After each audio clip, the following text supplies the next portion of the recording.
beneath the quiet calm of Springfield, Illinois, unfolded a case that seemed at first to embody the perfect suburban life, the story of Mark and Donna Winger. Mark, a respected engineer, and Donna, a devoted young mother, appeared to have built a stable and enviable life together. But everything changed one summer afternoon in 1995 when Mark called 911 claiming he had shot an intruder who was brutally attacking his wife. What first looked like a terrifying act of random violence, one man's heroic defense of his family, soon revealed troubling contradictions. Behind the image of a loving husband lay secrets of infidelity, manipulation, and a meticulously staged crime. As investigators dug deeper, the story shifted from one of self-defense to cold-blooded betrayal, leaving a community stunned and a family forever shattered. Before tragedy cast a shadow over their story, Donna Ellen Brown Winger's life was one marked by love, warmth, and resilience. Born on November 10, 1963, in Hollywood, Florida, to Sarah Jane Drescher and Cash Brown, Donna was the eldest of 3 daughters in a close-knit Jewish family. From a young age, she showed a natural instinct to care for others, something her mother, who was both a parent and best friend, nurtured with unwavering support. Friends and colleagues described Donna as radiant, someone who instantly put people at ease with her energy and kindness. Her compassion led her into a career as an operating room technician, where she thrived. At 24, a chance connection set the course of her future when a co-worker introduced her to Mark Allen Winger on a blind date. Mark, born November 26, 1962, in Elyria, Ohio, had grown up in a Jewish household with 2 siblings. A disciplined student, he graduated from Elyria High in 1981 before earning a degree in physics at the Virginia Military Institute. After serving as a second lieutenant in the U.S. Army, including a posting in South Korea, Mark transitioned to civilian life with a role at a laboratory instrument manufacturer in Florida. The meeting between Donna and Mark would prove fateful, 2 very different paths converging into what first appeared to be the beginning of a perfect love story. What began as a whirlwind romance soon blossomed into what seemed like a picture-perfect life. Donna's lively, compassionate nature balanced Mark's quiet, disciplined character, and within just 6 months of meeting, Mark asked for her hand in marriage. On March 4, 1989, the 2 exchanged vows at Temple Solel in Hollywood, Florida, before moving to Springfield, Illinois, where they built a life together in a welcoming neighborhood on Westview Drive.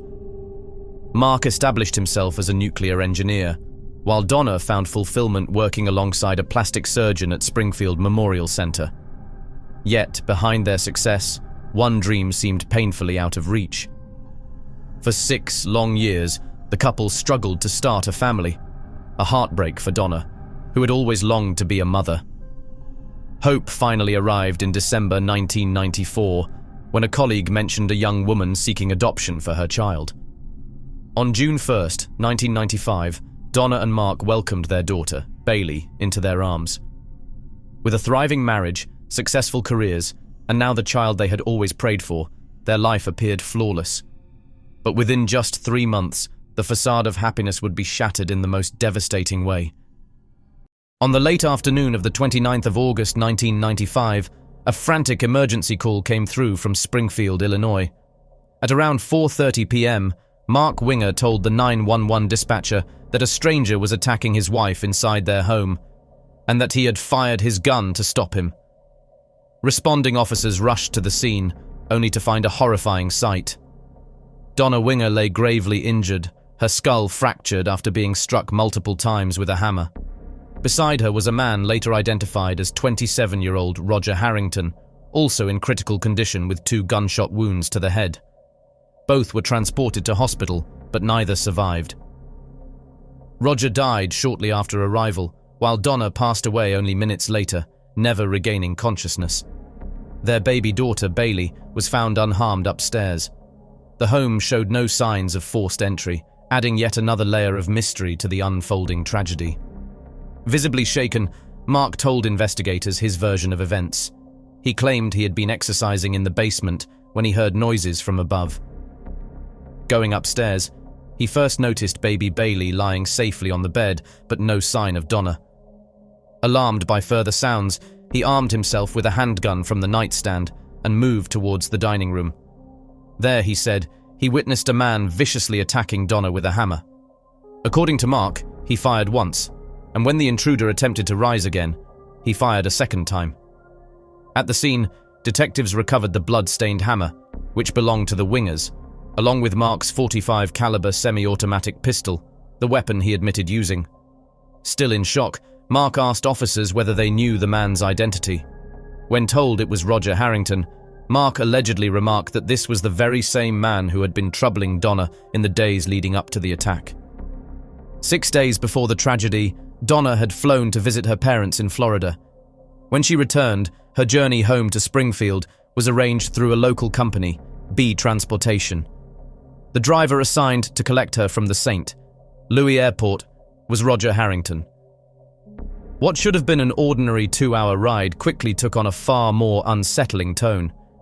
According to Mark, Donna described how the driver had been overly talkative, steering the conversation into uncomfortable territory. She claimed he had made inappropriate remarks, telling her he was attracted to older women and even referencing unusual gatherings. The conversation then took a darker turn as he reportedly spoke of hearing a voice in his head, one that urged him to harm others. Donna confided to Mark that the comments were disturbing, with mentions of violence that left her shaken by the end of the drive. When she finally reached home, Donna was said to have expressed her unease to her family, explaining that both the erratic driving and the nature of the conversation had frightened her. But according to Mark, the discomfort didn't stop there. In the days following, Donna allegedly received a string of strange phone calls, the caller remaining silent except for breathing before abruptly hanging up. Given the timing and her recent experience, she believed the man behind the wheel that day may also have been the one making those calls. Police would later discover a handwritten note inside the Winger home that described Donna's unsettling car journey in detail. Mark also explained that he had reported the incident to the transportation company, which resulted in Harrington being suspended from work, a decision he suggested might have fueled further tension. When investigators searched Roger Harrington's car outside the Winger home, they uncovered a puzzling scene. The vehicle was oddly parked facing the wrong direction, and inside were several troubling items: a knife, a tire iron wrapped in electrical tape, and even a note listing Mark's name, address, and the precise time of 4:30 p.m. To police at the time, the discovery reinforced Mark's version of events. Believing he had acted in self-defense while protecting his wife, and seeing how visibly shattered he appeared, authorities chose not to pursue charges. The case was closed swiftly, with many convinced Mark had already endured enough. Yet not everyone was satisfied. Detective Doug Williamson quietly carried doubts from the very beginning. There were questions that refused to go away. Why would Donna have opened the door to a man she had recently confided she was afraid of? Why would Roger carry a note with Mark's details if the two men had never met? Why park directly outside the home if planning a violent act? And why use a household hammer when his car contained other, more obvious weapons? Despite his suspicions, Williamson's efforts to reopen the case met resistance as superiors demanded new physical evidence before reconsidering. In the meantime, life inside the Winger household shifted dramatically. Mark was left to raise baby Bailey, only months old, and soon brought in a nanny, Rebecca Simic, to help. Their relationship deepened quickly, and within months, Rebecca was expecting Mark's child. They welcomed a daughter, Anna, and later married. Just over a year after Donna's death, Mark sold the family home, distanced himself from Donna's relatives, and started over in a new town with Rebecca and their growing family. Together, they would go on to have 2 more children, Maggie and Ben. The turning point in the Winger case came 4 years later, in 1999, when Donna's close friend, Deanne Schultz, finally stepped forward with a shocking confession. She revealed to detectives that she had been involved in an affair with Mark while Donna was still alive. And during that time, Mark had made chilling remarks that haunted her for years. Deanne recalled him suggesting that life would be easier if Donna were no longer around, even hinting that all it would take was someone finding the body. Her disclosure didn't end there. Deanne also remembered how, after Donna's unsettling car ride with Roger Harrington, Mark remarked that he needed to get the driver inside his home. These statements alarmed investigators, and reignited suspicion around the case. When they revisited the evidence, however, they discovered that much of it had vanished. In the years following Donna's death, Mark had filed a civil lawsuit against B Transportation, the company that employed Roger, seeking to hold them responsible. As part of that case, his attorneys had successfully requested access to the evidence and case files, which were then released. Still, police managed to review surviving materials, including crime scene photographs taken before Donna and Roger were rushed to hospital. What struck them was the positioning of the bodies, details that no longer seemed to align with Mark's original account of what had happened inside the house that day. What once seemed like a clear-cut case of self-defense slowly began to unravel. Mark had originally told police that he discovered Roger kneeling beside Donna, striking her with a hammer, and that he fired his gun to stop the attack.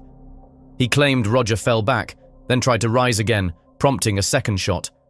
By Mark's account, Roger should have been positioned opposite Donna, his feet near her head. Yet crime scene photographs told a very different story. Both Donna and Roger were lying in the same direction, contradicting Mark's version of events. For the first time, investigators began to wonder if Mark himself had orchestrated the tragedy. But there was still the question: why had Roger come to the house that day? The answer emerged through the civil lawsuit Mark had filed against B Transportation. During the proceedings, a blood pattern expert examined the evidence and concluded that the stains pointed not to self-defense, but to both Donna and Roger being killed by Mark. Soon after, Roger's roommate gave police another crucial lead. She had overheard Roger arranging to meet someone the day of his death. Inside Roger's car, officers discovered a bank deposit slip with Mark's name, address, and the time 4:30 p.m. written on it. According to the roommate, Roger said he agreed to meet Mark to resolve tensions after Mark complained about his driving and the unsettling conversation with Donna. Roger left home around 3:30 p.m. that day. With mounting evidence and a damning timeline, authorities concluded that Mark had lured Roger to the house. On August 23, 2001, Mark Winger was arrested and formally charged with 2 counts of murder. In court, prosecutors laid out a chilling theory. Mark Winger had carefully orchestrated the deaths of both his wife, Donna, and Roger Harrington,